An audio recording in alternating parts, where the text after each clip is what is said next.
Great Books for Children, read by Mrs. V.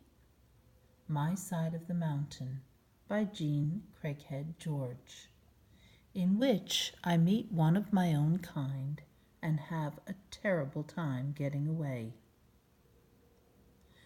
5 notches into June, my house was done.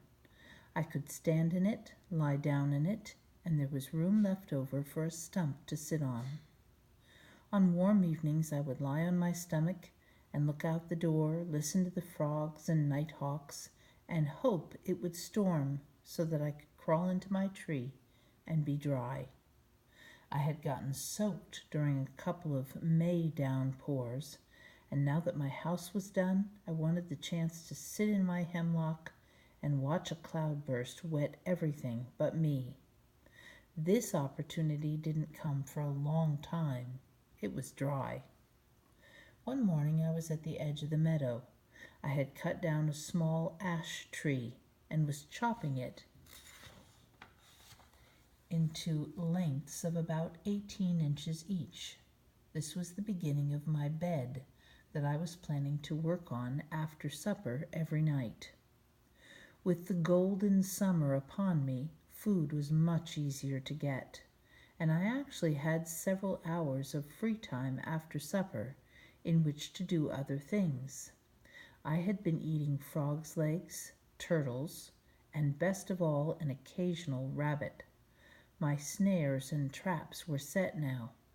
Furthermore, I had a good supply of cattail roots I had dug in the marsh.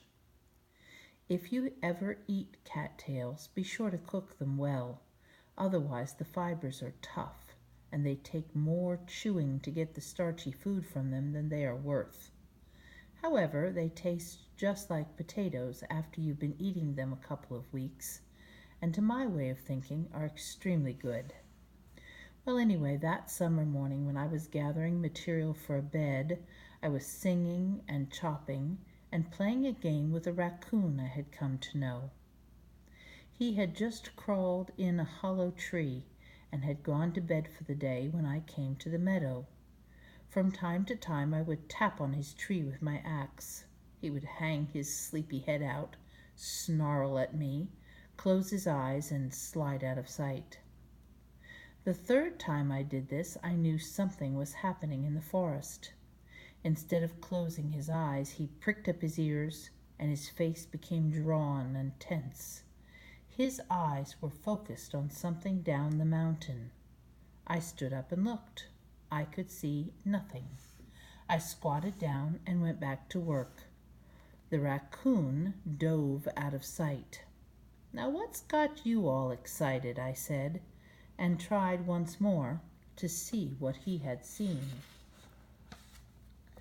I finished the posts for the bed and was looking around for a bigger ash to fell and make slats for the springs when I nearly jumped out of my shoes.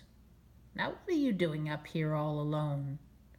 It was a human voice. I swung around and stood face to face with a little old lady in a pale blue sunbonnet and a loose brown dress.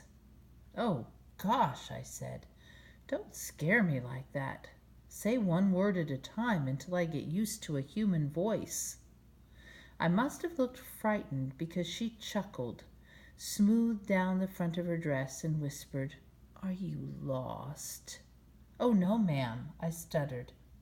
"Well, then a little fellow like you should not be all alone way up here on this haunted mountain." "Haunted?" I asked.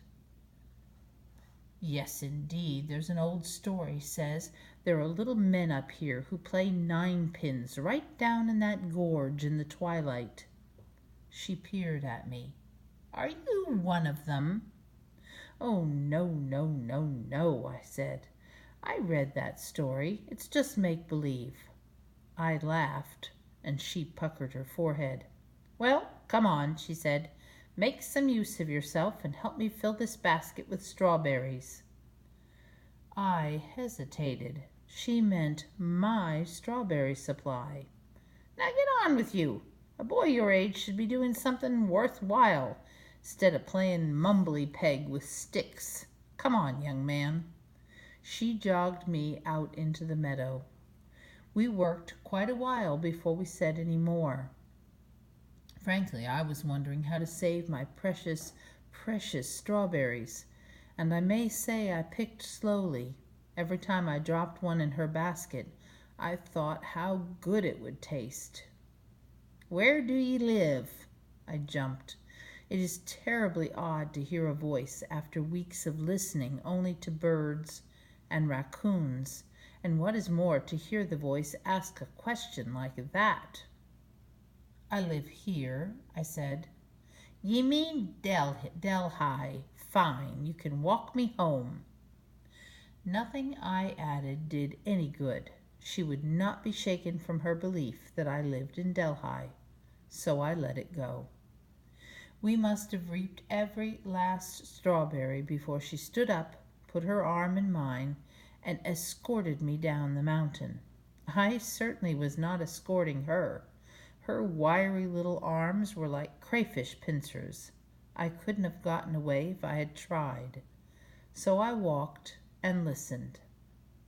She told me all the local and world news, and it was rather pleasant to hear about the National League, an atomic bomb test, and Mr. Riley's three-legged dog that chased her chickens. In the middle of all this chatter, she said, "That's the best strawberry patch in the entire Catskill Range. I come up here every spring. For 40 years I've come to that meadow for my strawberries. It gets harder every year, but there's no jam can beat the jam from that mountain. I know. I've been around here all my life." And then she went right into the New York Yanks without putting in a period. As I helped her across the stream on big boulders, I heard a cry in the sky. I looked up. Swinging down the valley on long pointed wings was a large bird. I was struck by the ease and swiftness of its flight. "Duck hawk," she said. "Nest around here every year. My man used to shoot 'em. He said they killed chickens, but I don't believe it. The only thing that kills chickens is Mr. Riley's three-legged dog." She tipped and teetered as she crossed the rocks, but she kept right on talking and stepping as if she knew that no matter what, she would get across. We finally reached the road. I wasn't listening to her very much. I was thinking about the duck hawk. This bird, I was sure, was the peregrine falcon, the king's hunting bird. "I will get one. I will train it to hunt for me," I said to myself. Finally, I got the little lady to her brown house at the edge of town.